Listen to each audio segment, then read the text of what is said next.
All right, welcome to Against All Odds, part of the Extra Points Podcast Network. Cousin Sal coming to you on a Wednesday morning. Spaghetti and meatballs fiddling with the knobs. Babyface Joel Solomon producing this mess. And joining me, as always, my wizards of wagering, my gurus of gambling, my barons of betting, my overlords of the odds, a degenerate trifecta, Harry, Brother Brian, Darren, the Parlay Kid. What is happening, fellas? What's going on, Sal? Hi, Sal. What's going on, buddy? I don't know why Harry's got an attitude here. We got a lot to straighten out here. We got a lot of NBA. We got a lot of NHL. Lots of fun baseball to recap from last night. Best playoff bets for the evening coming up. But I think we should start with the recap of what we attempted to do, race to 10. I need to hear Harry's side of the story.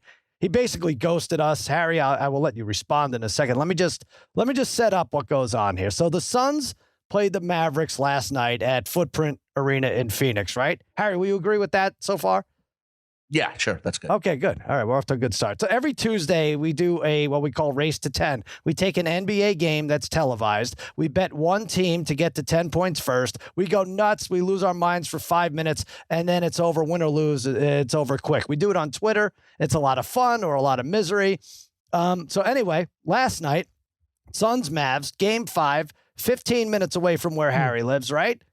FanDuel Sportsbook is right adjacent to the arena. We thought it'd be a good idea to send him down with $500. He buys 30 FanDuel patrons a $16 ticket to win 10. Everyone's rooting with us behind Harry. We bring the rabid sportsbook atmosphere to our followers on Twitter. I get FanDuel on board. I was like, look, I know you don't like to back a lot of our nonsense all the time, but this could be good. Harry's right there in your establishment, right there in Phoenix, Footprint Center, FanDuel. It's all set up. They're like, okay, great. We're ready to go. We'll retweet you right when you go on. Great. We have FanDuel on board. This is terrific. Now, so fast forward. 5. Harry says he's going to be there at 5. We got a picture from Harry like at 5:45 from the road. We see the exterior. What was it? 6:15. Was it 6:15? Oh, wow. Okay. So the game starts at 7. I was already in there before that, though. The game starts at 7 Pacific time. At 6:15, we get a picture. Maybe it was taken before that of the exterior of the arena, in which any of us can get on Google Images. But terrific, great. We know he's in the area. Not really cutting it close. He's taking pictures of strangers in the sports book, right? He's updating us on his parlays that are winning. So I assume the wheels are in motion. Me, Darren, Bry, Spaghetti and Meatballs, we're on at 6:55. No Harry. All right. It's a few minutes to 7 West Coast. No Harry. We text him. I call him. He's like, yeah, I'll get on now. Like he's hearing about the plan for the first time. 7:03. Nothing. They tip. No Harry. Then Meatballs, I think Meatballs says, Harry wants me to resend the link. I was all right, great. We say, Harry, for the first time, I should say, we're up 3-2, right? We take a bad foul, Parlay Kid. What was it, like 8 and took an offensive foul? Yeah, 8 and offensive foul right away. Would have scored. Right. Points were wiped off the board. Yeah. Okay, so the Mavs score. Then we hit a 3. We're up 3-2, and that was it. Then we're down 5-3. Then we're down 7-3. And Chris Paul throws a bad pass. And Dorian Finney-Smith, just as he's attempting a 25-foot three-pointer, we see Harry for the very first time. Hey, guys, the shot goes in, 10-3. Spaghetti's laughing his ass off. Spaghetti's had a rough birthday week. He's laughing his head like this is the funniest thing that's ever happened. We lose, and we see Harry with like 2 fans sitting behind him for like a 3 Mississippi count. And that was that, right? Is that, Parlay Kid, first off, is that a fair characterization of what went on from our end? That 100% accurate, Sal. Okay. Why are you asking him? I'm starting to think, do you have the receipts for these tickets he bought? Well, that we're going to get into that in a second, but Bri, just from our end, Harry, we're going to hear from you. From am I embellishing it all, or is that pretty accurate? No, this is 100% accurate. I mean, I do think it was hysterical. The fact that as soon as the 3 went in was the exact time that Harry jumped on. As soon as it went to 10, right? Okay, all right, good. All right, so coincidence or not, it was funny. We're on board. So. Those of us who are on the, we had the link and we downloaded it. It didn't take long on our end. We figured it out. We were on.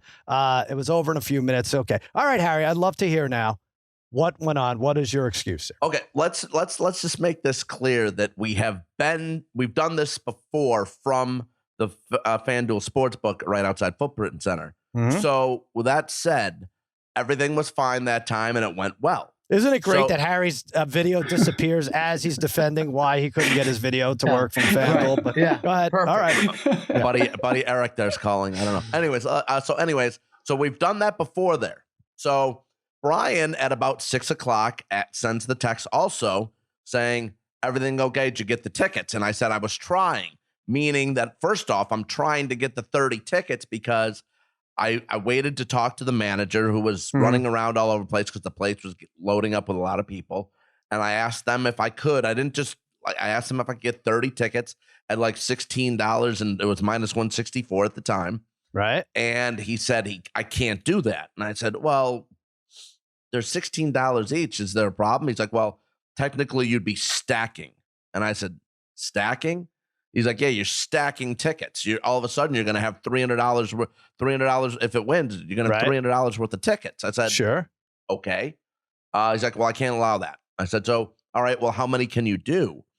And he told me I can give you 5.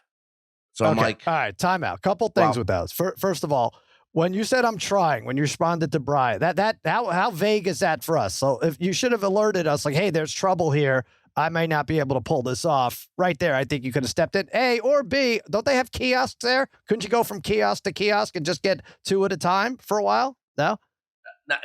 The way they set it up there, that you can't do that. Plus, you can't do change either. So it has to be a certain set number. But all right. And all the kiosks were taken. I mean, it's just one of those things where I didn't want to overstep anyone's bound. But then again, hold on here. So then, like I said, we've done this before from there. So no problem. So all of a sudden, before you called me, I'm trying to get on and there's no Wi-Fi. And I grab one of the assistant managers there and I said, is there a problem here with the Wi-Fi? He's like, well, we've had issues here before where it's an overload. I said, what time was this? 6:50. Okay, so no heads up from you. As far as we're concerned, I'm trying to get shit done. Trying to get shit done. Trying to get it done, though. You're great.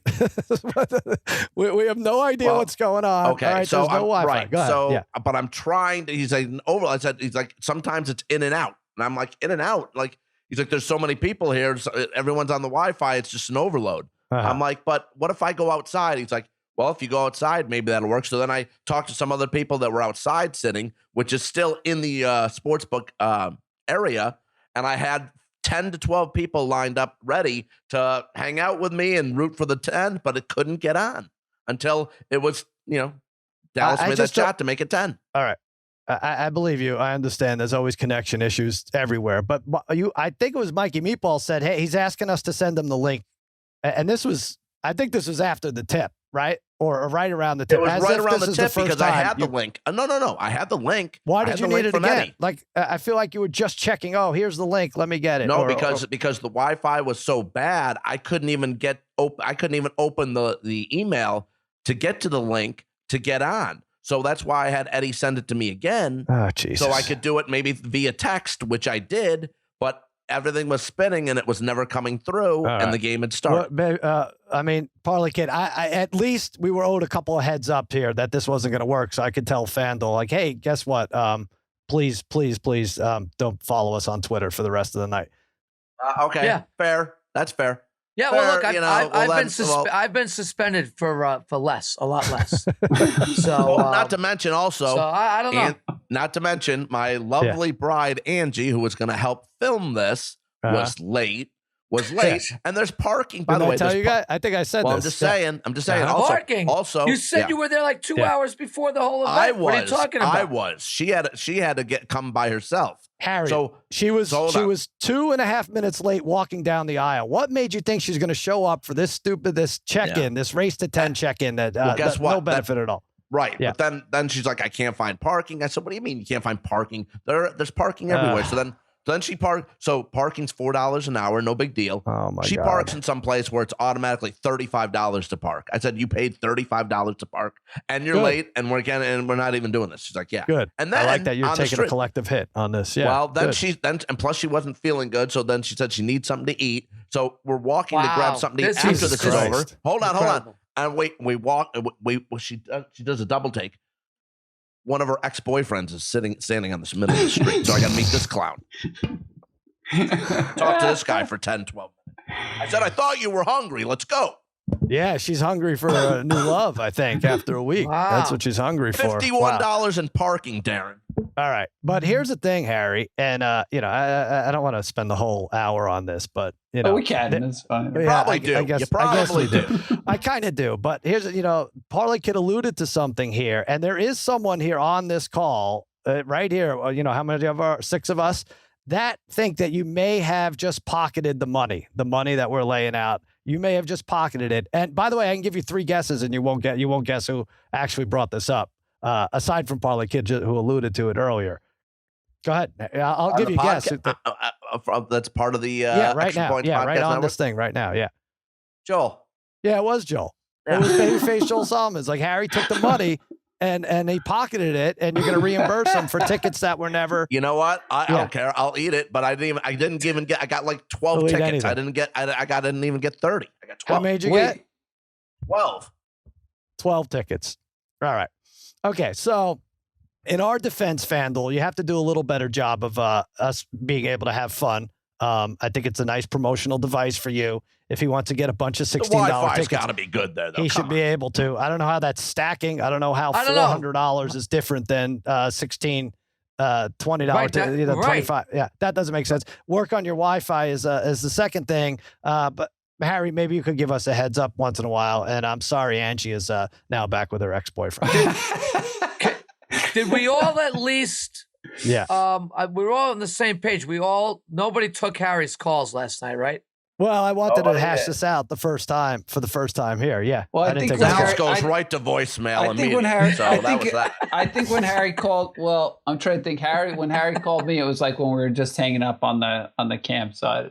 I don't want to have 3 conversations about this. I just wanted to do this. But babyface Joel Simon, what are you thinking? Do you think he kept the money? Well, I think this is the second time this week he cashed out early on a bet. That's probably right. Maybe this is your thing now. I think he felt, knowing Harry, he felt bad about it. He was never really on the Suns, and he couldn't do it. He did tell me he wanted the Mavericks, and I think this is what happened. He got cold feet. Well, I will say this: the guys there at the manager finally came over, spoke to me, and did offer me and gave me like 10. He says I can't 40 do this, drink but tickets. Yeah. No. What? He gave me 10 $20 wagers. But you have to write down your email, your name, and then you have to go to the kiosk, and then you got those things. He couldn't validate the parking. Nothing. Wow. This is ridiculous. All right, but Bri, you're right. I mean, how perfect was it? And I know Spaghetti was tickled to no end. That I swear to God, as soon as Dorian, Malcolm Jamal Warner Smith put the ball in the air, Harry's like, "Hey guys," and he's got like 2 guys lounge in the background. I don't know. It was sickening, but we lost, so we got to figure this out for next time. Harry, how much were you stressing out at this point, or were you just kind of? I don't think he was. I don't know. I did hear Sal mention. I did hear Sal say. Sal, I heard you say, "I know what happened." You're like, "I know what happened." He recognized 2 people. He starts shooting the breeze with them, and before you know it, everything. It's not true. It's not true. They recognize you. I said one person recognized you, and you got excited, and maybe one of them went to Syracuse, so that was another 12 minutes talking. Like, I heard crap. Yeah, you're wrong. It was 3 people. It was 3 people. Okay, good. I have to. You have to start thinking everything that Ken said about Harry over these years. Has it really all been true?